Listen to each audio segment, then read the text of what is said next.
guys, welcome back. So today we're starting a new chapter book called Katie Kazoo Switcheroo. So I'm gonna read the first book and the first chapters, the 4 chapters of the book. So this book is about a girl whose name is Katie.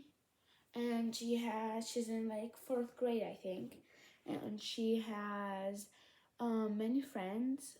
Her best friend is Jeremy, and her friends are Suzanne, Kevin, and all the other kids at her school. So yeah. So the first book, it looks like this, the book cover. It's a girl who's wearing a pink skirt, green pantyhose, sandals, a jeans jacket, a stripy shirt, and has red hair and has freckles. So she's buying lunch. Okay, so this book's name is Katie Kazoo Switcheroo, Out to Lunch. Chapter 1. How many tomatoes are you going to eat? Katie Kazoo asked her friend Kevin. Calamari as she plopped down into the seat across from him in the school cafeteria. Kevin had opened his lunchbox. Inside were all sorts of tomatoes. Tiny grape tomatoes, small round cherry tomatoes, oval-shaped plum tomatoes, and a big plastic bag filled with sliced tomatoes, and for dessert he had a bag of tomato-flavored chips. Kevin picked up one of the oval-shaped tomatoes and bit it into it like an apple. I could probably eat 1,000,000 of these. I love tomatoes. All the kids at the table laughed. They knew that Kevin had been a tomato freak since kindergarten because they had even nicknamed him Tomato Man. You've never met a tomato you didn't like, right, Kevin? That's not true, Kevin said. I never eat a tomato from school salad bar. The kids at the table agreed. The vegetables at the salad bar were pretty gross. How did you stop a rotten tomato from smelling? George Brennan asked, dropping his tray down next to Katie. George loved his jokes and riddles. He told them all the time. How? Kevin asked him. Holds its nose, George answered. He began laughing hysterically. He turned Katie. Good one, huh, Katie Kazoo? Katie giggled. She loved George's jokes. She didn't even mind that when he called her Katie Kazoo. She thought the nickname sounded sort of cool. She even started signing Katie Kazoo on her schoolwork until her teacher, Mrs. Darkman, made her write real name on her papers. Whoops! Katie knocked her spoon off the table when she laughed. Hold my place, George, she told him. I'll be right back. Katie got up from the table and walked over to the lunch counter. May I have a spoon? She asked the lunch lady. Didn't you get one already? The lunch lady answered in a very grouchy voice. I dropped it, Kitty explained. Tough toenails, the lunch lady told her. 1 spoon per customer. But how am I going to eat my pudding?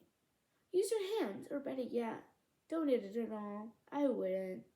The lunch lady hadn't been very nice, but she was probably right. The pudding looked disgusting, and it smelled worse. Kitty was better off not eating it. Kitty went back to the lunch table. She sat down and looked at her apple. If she ate around the rotten spot, it might be okay. Got room over there for me? Susan Locke asked. Kitty scooted over to make room for her best friend, Suzanne put her down cafeteria tray and sat beside Katie.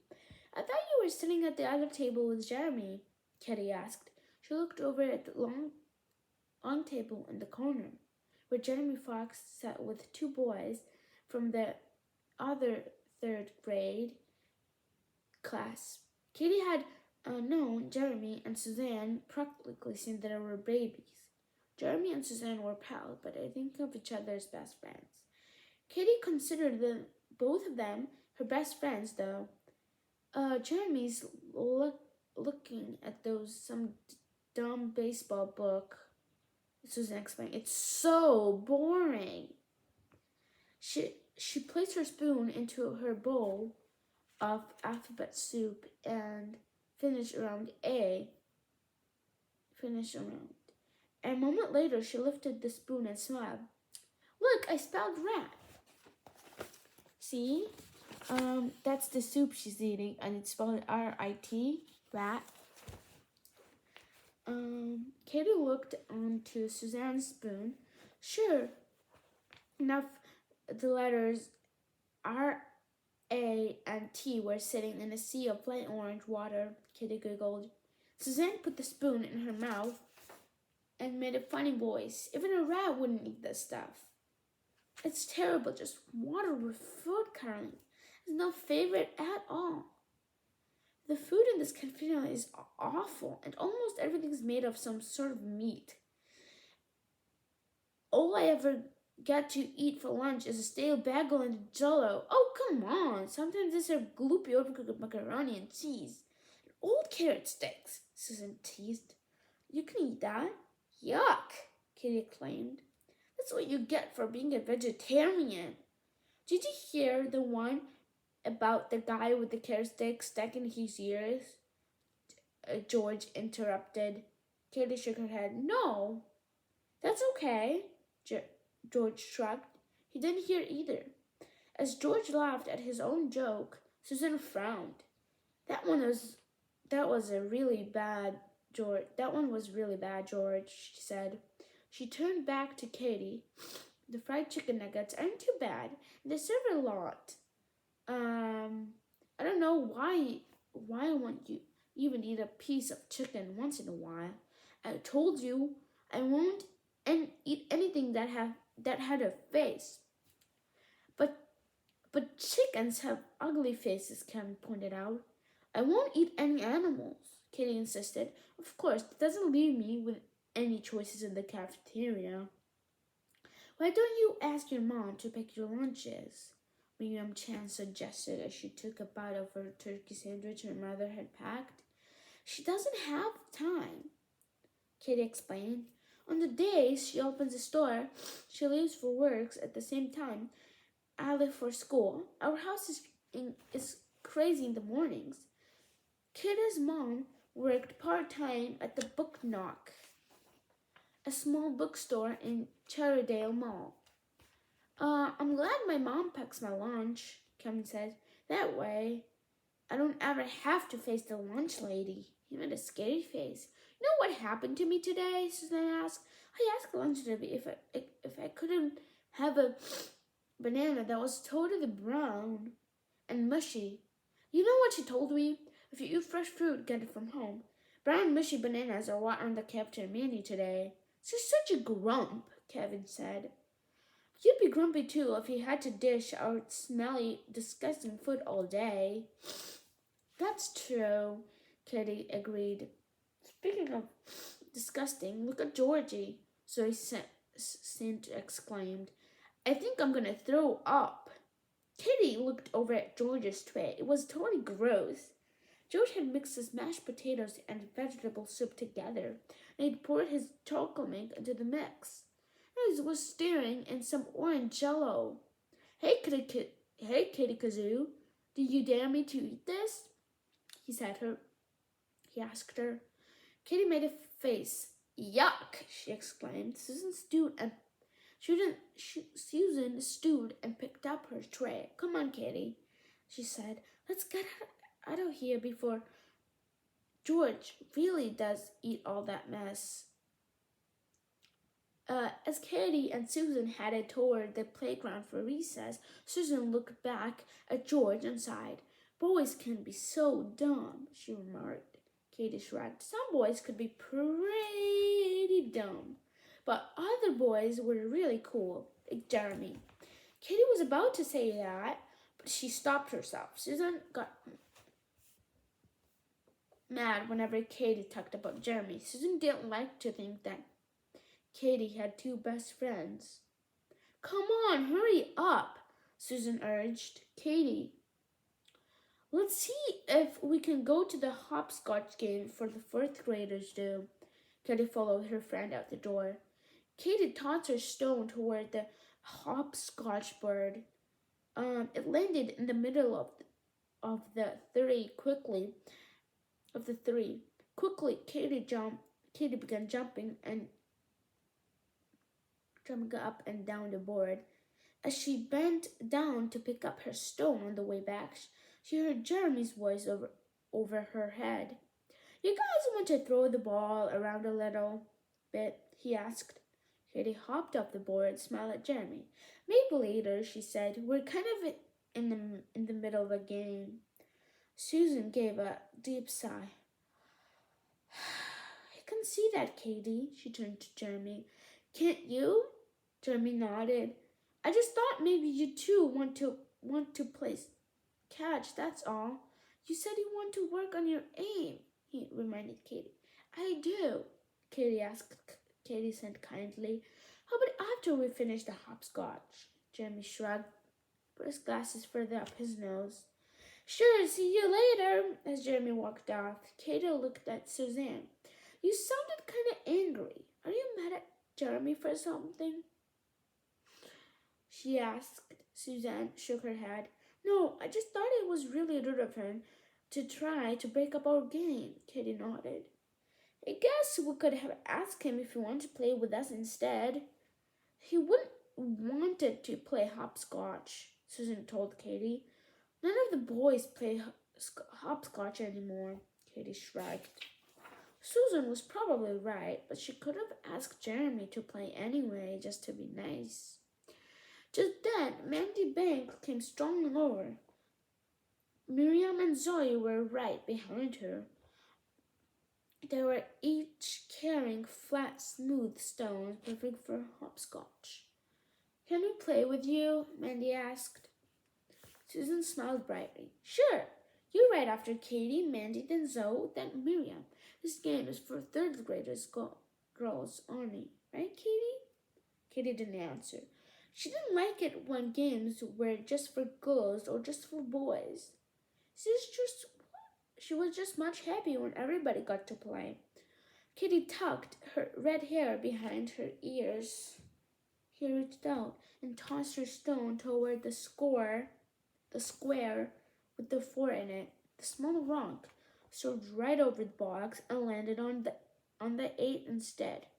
Your turn, Mandy, Susan called out cheerfully. Chapter 2. Classroom 3A was a wild place after lunch.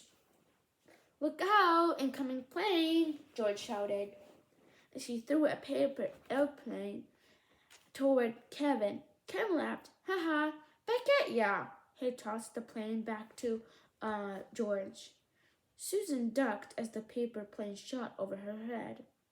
Hey, watch it, she shouted at Kevin. That's enough now.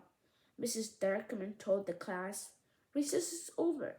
Please take out your writer's notebooks. We're going to work on our biographies. Katie smiled. She loved writing biographies. Right now, she was working on one about her dog, Pepper. Katie had taken care of him since he was a puppy. Pepper was like a brother to her, even better because Pepper didn't argue or ask to share her toys. Squeak, squawk, squawk. Katie looked over toward the class hammer's cage. Boy, did Speedy wailing. Mrs. Decker must have heard the squawking too.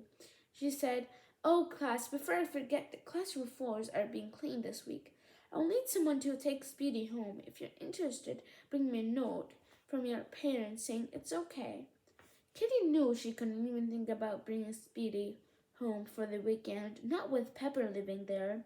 Dogs and hamsters didn't always get along so well. Still, Katie really wished she could take Speedy home. She cared about him more than anyone else in the whole class.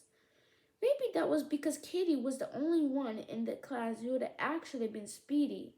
It was true. Katie had actually turned it in the class hamster for a whole morning. It happened a few weeks ago, after a really bad day. Katie had made the mistake of wishing she could be anyone but herself. There must have been some sort of shooting star flying around through the sky at the very moment Katie had made the wish because it had come true. Everyone knows when you make a wish on a shooting star, it comes true. The only thing was that instead of turning Katie into someone else, Katie had turned into something else. This something else. Speedy. Katie shivered as she remembered being a hamster. It was really scary. She thought she'd be stuck in that tiny smelly glass cage forever. But eventually she'd gotten loose. And luckily, when she was free, Katie had somehow turned back into herself. Katie didn't understand how any of it had happened. All she knew was that she was really glad to be an 80-year-old girl again. Ever since she'd spent time in Speedy's body, Katie had taken great care of his little hamster. She always made sure his water bowl was full, gave him plenty of chew sticks, and brought him fresh carrots from home. Of course, Katie had never told anyone about turning into Speedy. She didn't think they would believe her. She wouldn't have believed it if it hadn't happened to her. Hey, Katie Kazoo, if I took Speedy home, you know what I would do with him? George whispered from the desk next to Katie's. What? Katie whispered back. Give him in the refrigerator, George answered. Katie looked at George with surprise. Why would you do that? To keep him from getting spoiled, George told her. Nobody likes a spoiled hamster. Katie smiled and sighed. She knew George was only joking. George would never take Speedy home. She was afraid of hamsters. As soon as the school bell rang, Katie packed up her backpack and hurried toward the door. She couldn't wait to get out of the school. It was a very long afternoon. Jeremy and Katie met up on the school's front steps. I'm definitely asking my mother if I can take Speedy home, he announced. Katie smiled. She knew how badly Jeremy wanted a pet. His mother kept saying she was more waiting to see if he was responsible enough to care for one. Great, Katie exclaimed.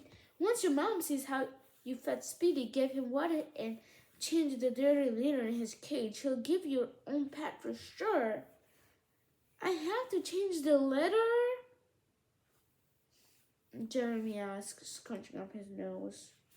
Of course, Katie told him.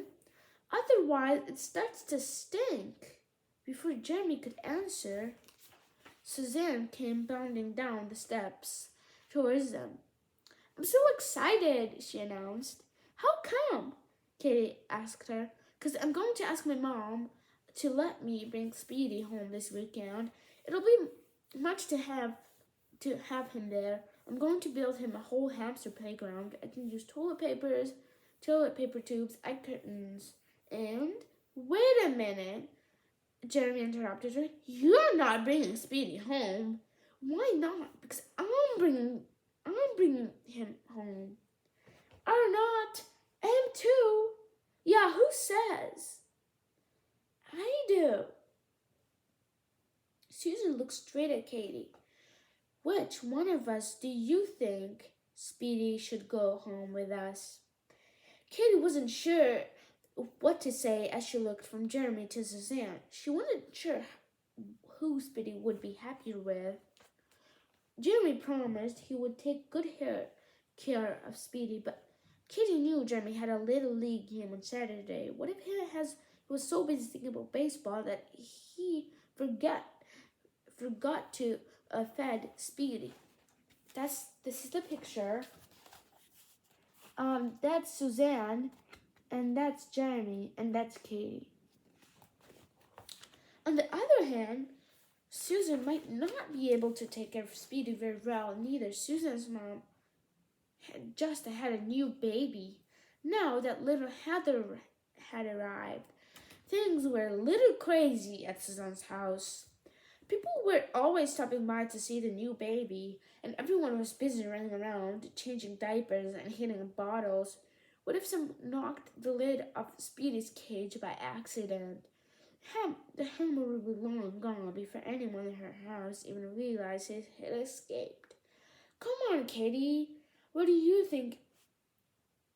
What do you think should get to take Speedy home? Susan asked. Katie had a sick feeling in her stomach. No matter what she said, somebody would be mad at her. So instead of making a decision, Katie walked away.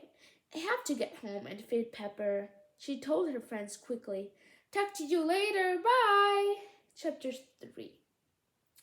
The next day, there was trouble in room 3A. Jeremy and Suzanne both came to school with notes from their parents saying they could bring Speedy home for the weekend. Katie hoped that Mrs. Dirkman would just pick one kid or the other to take the hamster, but that's not what the teacher decided to do.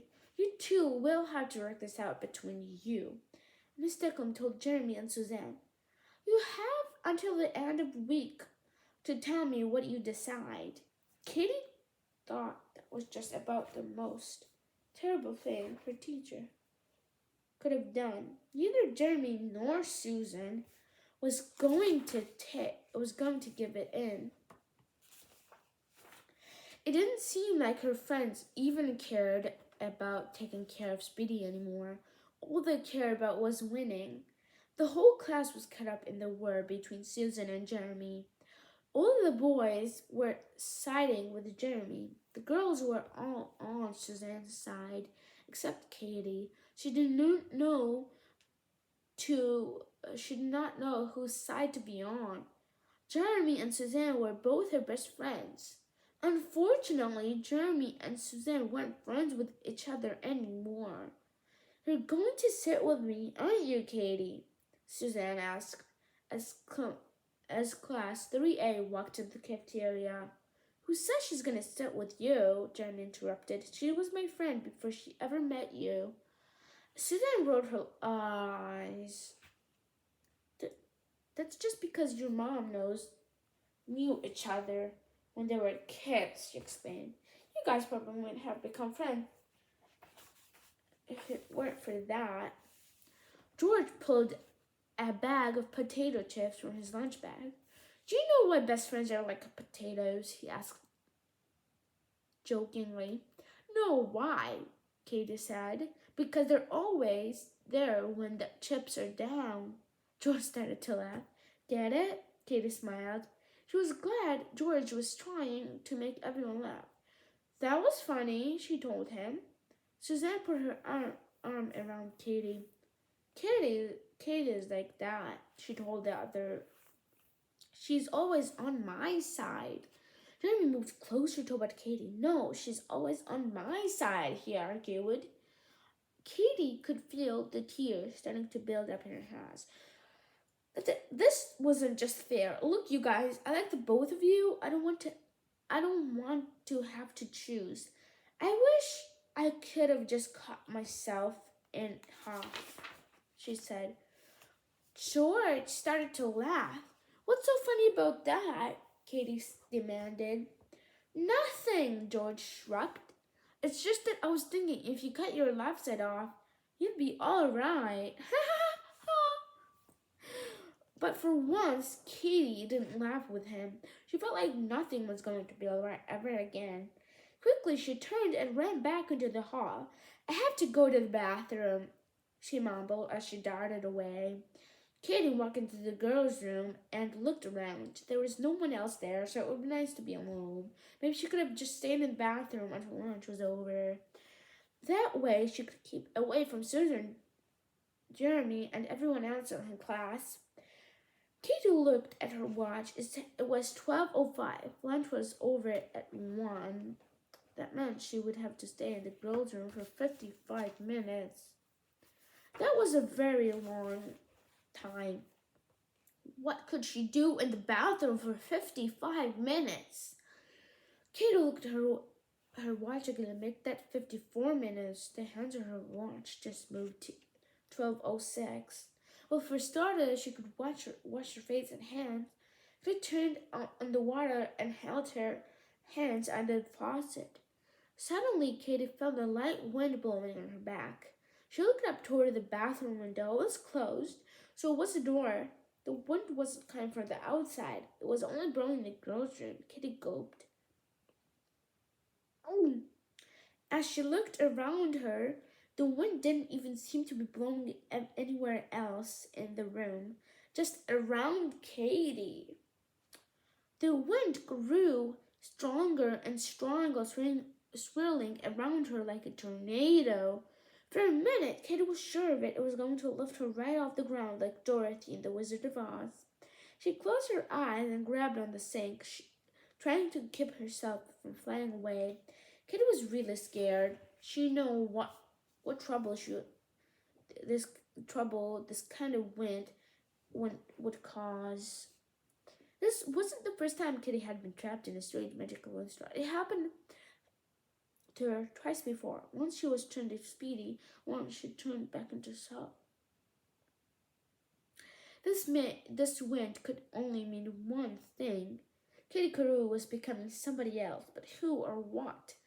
After a few seconds, the wind stopped. Everything was quiet and different. There was a really bad stink in the air, not a bathroom stink. It smelled more like spoiled milk. Ow! Katie yanked her hand from the sink. The cool plaster had suddenly turned really hot. Where was she? She slowly opened her eyes and looked around the mirror. It was time to find out just who she changed into. But as Katie's eyelids fluttered open, she discovered there was no room in front of her. There was no sink either. Katie was not even in the bathroom. She was in the cafeteria. She just burnt her hand on the hot lunch counter. A really bad smell began to waft up from the table. Yuck! What stinks? Katie said aloud. She looked down at a stack of disgusting gray hamburgers. Beside the hamburgers, there was a pile of old slices of American cheese. One of the slices was covered in green mold, spoiled cheese, and man hump. Katie felt sick. Beads of sweat began to form on her forehead. Katie raised her hand to wipe them away. That's when she saw that her hands were much larger than usual, the size of adult hands. She was also wearing little plastic gloves that made her big hands feel hot and sweaty. Katie ran her gloved hands over her dress. The dress was mostly white, but there were brown-green stains all over it. Some of the stains looked like they'd been there for a while. Others looked as though they just landed on the dress today. Katie reached up to wipe a bead of sweat from his cheek. She felt a sharp pain on her lower back, the kind of her mother complained about. She spent too many hours staying up at work. Katie's feet really hurt too. As she looked down, she was amazed to see how huge her feet and her feet become. Her wet shoes looked like big boats on the ends of her leg. "Excuse me," a fourth grade boy said to the kid. "Can I have a hot dog and a carton of milk?" That's when Katie realized what happened to her. Katie Kazoo had turned into Lucy, the lunch lady. Oh no. Okay. Chapter 4, last chapter. Know what, Kate thought nervously. I can't do this. I don't want to touch that disgusting meat. What's going on up there? A sixth grade girl shouted from the back of the line. The lunch lady is so slow, somebody else said. Katie felt like crying. She wasn't used to having kids yell at her. She didn't think being Lucille would be very much fun, but there was nothing that she could do about it. Kitty only hoped that she'd only been stuck inside Speedy's body for a little while. Maybe that's how it would work with Lucille's body too. Maybe the magic wind would change Katie back into herself pretty soon. She sure hoped so. Come on, move it, a sixth grader shouted. The kids were getting really mad. Katie wished that she could just run away and hide, but there was nowhere for her to go. Katie had no choice. She was Lucy. She had to do what Lucy would do. She had to serve disgusting food to kids. Oh man, no hot dogs again. A fifth grader boy named Carlos moaned as he started at a bucket of hot dogs swimming around in the boiling water. We had those yesterday and 3 days before that. I know how you feel, Katie agreed. I'm pretty sick of the 3 hounds of the Mississippi Mud myself. Would you rather have a Wimpy instead? Hounds with Mississippi Mud, Wimpy? Kitty was shocked as the weird words left her mouth. She'd never ever heard those words before. But somehow she seemed to know that a hound of Mississippi Mud was a hot dog with mustard, and that a Wimpy was a hamburger. It must be some sort of lunchroom code that only lunch ladies know, Kitty thought to herself. What are you calling Wimpy? Carlos demanded. Nobody. Wimpy means hamburger. Huh? Oh, never mind, Kate replied to her best lunch lady voice. Just move along, said Critter Boy Malcolm was next along. What's the sandwich today? He asked. Hen fruit. Oops, there was the lunch limo again. Egg salad. Blah! I hate egg salad. These kids were so mean. They were acting as thought that she could get food or something. She knew she had nothing to do with the menu. Lunch ladies weren't the chefs.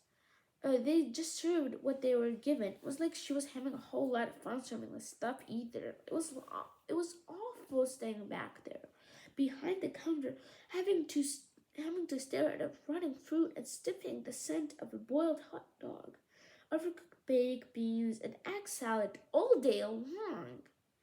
But Katie couldn't agree with Malcolm. She'd only have to serve the food. He actually had to eat it. See, look at this. See, that's the lunch lady. These are the people who are buying lunch. Oh, that's Jeremy and Suzanne. He actually had to eat it. Kitty smiled at him and nodded her head. I don't like egg salad very much either, she said as she pointed to the egg salad tray. Especially this egg salad, it's all gloopy. Too much mayonnaise. Like always, Malcolm moaned. You know where this egg salad belongs? She asked Malcolm as she picked up a huge scoopful of the yellow-white glop. Where? Kitty gave him a naughty smile. In the garbage? Then she hurled the egg salad toward the garbage can. Malcolm stared at her with surprise. She'd never seen Lucy actually throw away in the garbage before. Nobody had. Kitty watched as the big ball of egg salad soared into the direction of the trash can. Unfortunately, Kitty's aim was not very good. The egg salad at the top of George's tray. Kitty gulped. Maybe she worked on with Jeremy yesterday, she thought to herself. Kitty looked nervously at George. She couldn't tell if he was angry. A big smile flashed across George's face. Food fight, he announced loudly. George shot a big blob of strawberry yogurt right at Calvin. The yogurt landed on a pile of tomato slices inside Kevin's lunchbox. Kitty gasped. George shouldn't have done that. He knew how Kevin felt about the tomatoes. Kevin was going to be really mad that George had ruined some of them. A fifth grader named Stanley was sitting at the next table. He began to laugh. Looks like your lunch is gone, Stanley told Kevin. You can't eat it now, Kevin nodded. I know, but there are a lot of things you can do with a tomato. He picked up a yogurt covered tomato slice and flung it right at Stanley. The round slice landed in the middle of fifth grader's shirt. Bullseye! Kevin called out excitedly. See, look. That's Jeremy, I think. And that's Suzanne, and that's Katie. Yeah, they're having a food fight. A food fight is when you throw food at other people and they throw it back at you. It's called a food fight because they throw foods, and they're fighting. After that, it seemed like everyone in the entire cafeteria started throwing food.